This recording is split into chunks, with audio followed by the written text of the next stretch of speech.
Hi, I'm Katie Moussouris, a Senior Security Strategist with the Security Development Lifecycle Team at Microsoft. I'm here at BlueHat with Patrick McCanna, Security Architect at AT&T Mobility. Patrick, thanks for joining us. Thanks for having me. So, tell me about security from a mobile operator's perspective. Very complicated topic. We look at predominantly two concepts. We want to make sure that we're protecting the customer, and we want to make sure that we're protecting the network. And there's a lot of details around really what it means for each of those things, but those are our first principles. So, protecting the customer, that's a great thing. How do you go about doing that? Well, we work with device manufacturers and OEMs and platform vendors, and we've got a set of requirements around things that we consider important security topics. So we say things like, these are sensitive features of a device we'd like to see controls around. We'd like to see prompting around those functions. And then we also have some specifications around testing that we'd like to see for ensuring that when a device comes into our portfolio, it's been adequately vetted for security vulnerabilities. Great. So in terms of protecting the network, that's more sort of the traditional security that we've all grown accustomed to, right? It is and it isn't. I think there's a deep breadth of knowledge around IP security. And so in my presentation, I say that that's quote unquote easy, which I know a lot of people would probably disagree with me on. But when you're looking at things like the circuit core, so the actual functionality that allows call routing to happen and inter-carrier calls to happen, the security topics there are not very well understood, and there's not a lot of body of knowledge around what controls should be implemented there. So when I say, IP security for handsets, that's easy, and then circuit core security, that's hard. It's a qualitative statement saying, how easy is it to find informed experts to give actual guidance that's useful in the networks? And I would say there's parts of it that are easy, but most of it's actually really hard. So how do you address the complexity inherent in securing your networks? And then further, how do you deal with the plethora of different handsets that all have, they might be running the same quote-unquote operating system, but slightly tweaked for each handset?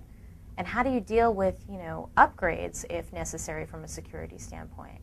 So we start with very simple concepts. So we say, our objective, protect the customer, protect the network. And then we get a little more detail and we talk about really, what are the bad things that can happen that require controls?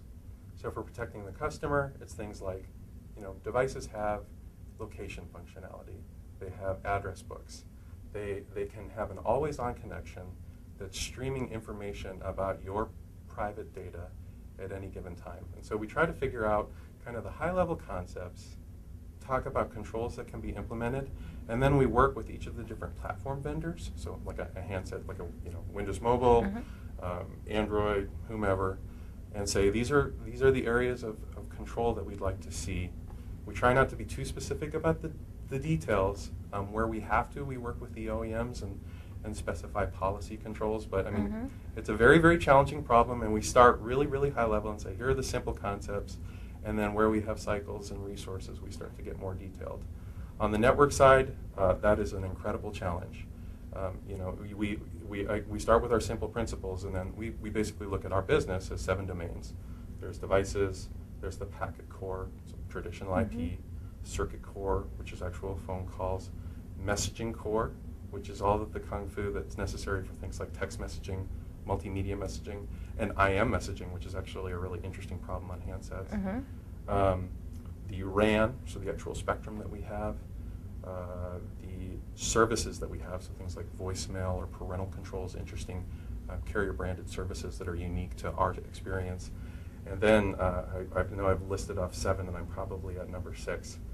Well, what it sounds like is that, it does sound like a complex problem from both, the protect the customer aspect, where you're dealing with a multi-vendor situation, and you have to coordinate across multiple vendors, OEMs, platform providers, application developers, this giant ecosystem. And then it's also sounding very complex, on the internal side, because you have all of these different areas of your business that you need to protect and services and functionality. So, in terms of maturity of security in the mobile platform space, where would you say that you are in comparison to the desktop? We are in 1996. So it's a party, like it's 1996. It is an incredible opportunity for learning right now. There is just That's a a good lot way to of put really it. exciting stuff going on. And I mean, not necessarily, the technology is evolving. We have long-term architecture plans for really like how we'd like to see the network grow, and the transition to all IP. And at the same time, we're trying to maintain these legacy networks. I think for security professionals, there's a great parallel. There's working on new applications, and then there's working on legacy code. Mm-hmm. For a mobile operator, we have to sort of think about application development sometimes, but we have a legacy network problem, and we have these ideas of entropy in the network where you have gigantic global networks with lots of nodes, and watching them change over in their patching cycle, et cetera. I mean, it's a very, very fun problem. It's really complicated. Well, it sounds like you've got your work cut out for you, and you'll have employment for years to come. Yeah, so. well, that was always the objective. I just picked the hardest, most unsolvable problem, and then said, okay, well, let's figure out how to do it. Well, great. Well, thank you so much for joining me. I'm looking forward to your talk. Thank you very much, Katie. It's good to talk to you.